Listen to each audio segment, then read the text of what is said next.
MathKlik. Mabuhay! How do we factor quadratic trinomials? Are all trinomials factorable? Can we use the steps in factoring a PST in factoring quadratic trinomials? In this lesson, we will discuss how to factor quadratic trinomials.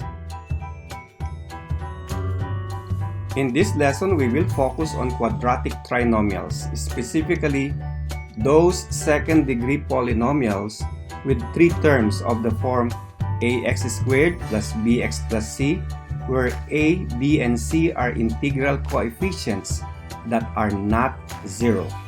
There are two cases of factoring quadratic trinomials that we are going to deal with. The first case is factoring quadratic trinomial with a is equal to 1. Here are some examples of quadratic trinomials with a equals 1. The second case is factoring quadratic trinomial with a not equal to 1. Here are some examples of quadratic trinomials with a not equal to 1. In this video, we will discuss the first case where a is equal to 1. Let us recall the so-called FOIL method. In multiplying x plus 5 and x plus 6 using the FOIL method, first, the product of the first terms of the two binomials is obtained. Next, the product of the outer terms and the product of the inner terms are taken, and then their sum is determined. Finally, the product of the last terms of the two binomials is computed. Hence, the product of x plus 5 and x plus 6 is x squared plus 11x plus 30.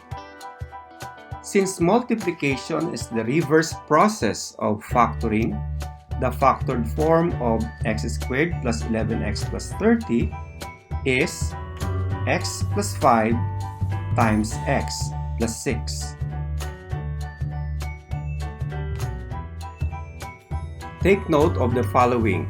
1. The first term of the binomial factors are the factors of the first term of the quadratic trinomial. 2. The second term of the binomial factors are the factors of the third term of the quadratic trinomial. And 3. A very important condition.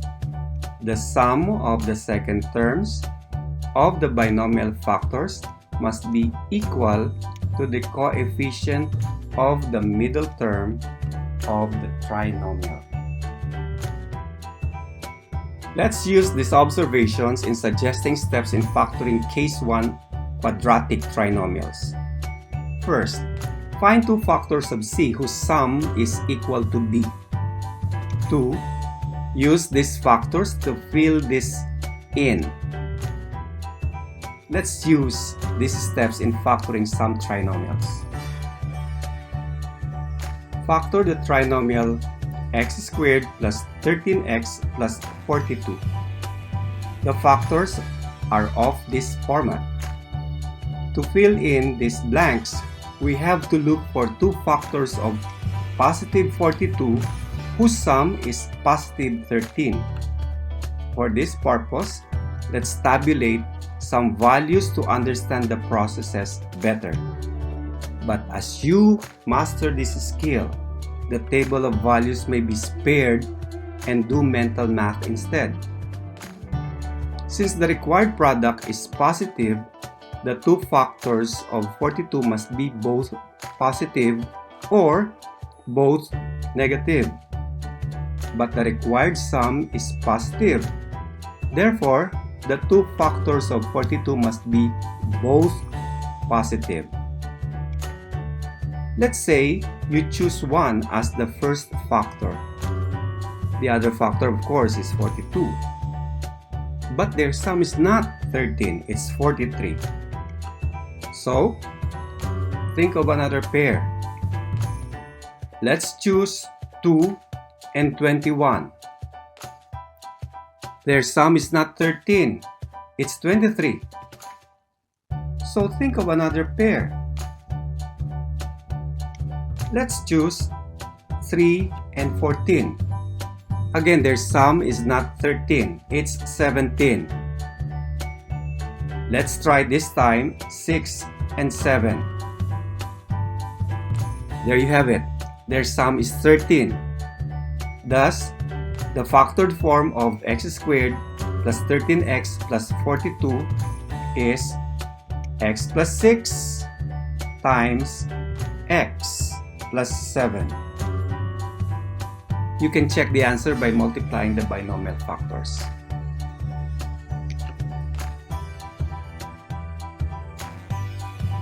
Let's take another example. Factor the trinomial x squared minus 13x plus 30. Isulat natin ang mga factors ng ganitong form. Para mapunan ang mga patlang, humanap tayo ng dalawang factors ng positive 30 na ang sum ay negative 13. Dahil ang product ay positive 30, ang dalawang factors ay dapat pareho ng sign. Dahil negative ang middle term, humanap tayo ng parehong negative na factors ng 30. From the list of factors of negative 30, the numbers with sum negative 13 are negative 3 and negative 10.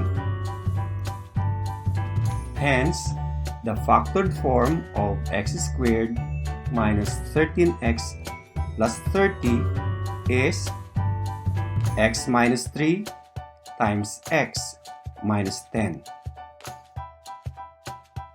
Here is another example. Factor the trinomial a squared minus 10ab minus 24b squared. Ito ang format ng ating sagot.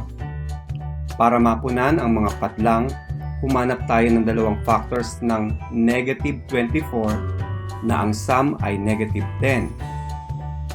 Dahil ang product ay negative 24, ang dalawang factors ay dapat magkaiba ng sign. Isang positive at isang negative. Hindi naman kailangang ilista lahat ng factors ng third term ng trinomial. Kung palagian ka ng nagpa-factor ng quadratic trinomial, mas magiging mabilis ang pag-factor kung gagamit ka ng guess and check method. Ang dalawang factors ng negative 24 na ang sum ay negative 10 ay 2 at negative 12, di ba? Kaya ang factored form ng a squared minus 10ab minus 24b squared ay a plus 2b times a minus 12b. For our final example, let's factor completely the quadratic trinomial negative 3x squared minus 3x plus 36. Sa factoring, laging ugaliin tingnan kung may common monomial factor bago gumamit ng anumang factoring technique. In the expression, negative 3x squared minus 3x plus 36, negative 3 is common among the terms of the trinomial. Let's factor this out. The other factor is the quadratic trinomial x squared plus x minus 12. Take note, the numerical coefficient of the middle term of x squared plus x minus 12 is 1. So let's find two factors of negative 12 with sum positive 1. And these numbers are positive 4 and negative 3. Hence, the factored form of negative 3x squared minus 3x plus 36 is negative 3 quantity x plus 4 times x minus 3. Now, try this. Factor the quadratic trinomial p squared minus 4p cubed plus 21q squared.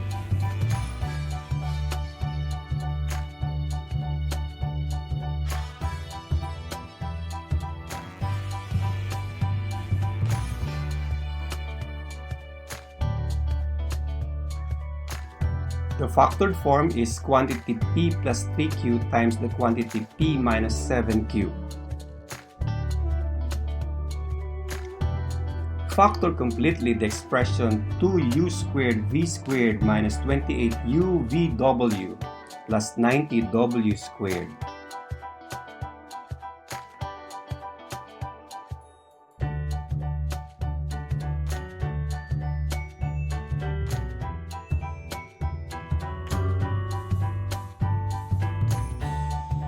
The factored form is 2 quantity uv minus 9w times uv minus 5w. For more matitinik tips, just click MathKlik. And please, don't forget to subscribe and click the notification bell for our next video lesson. See ya!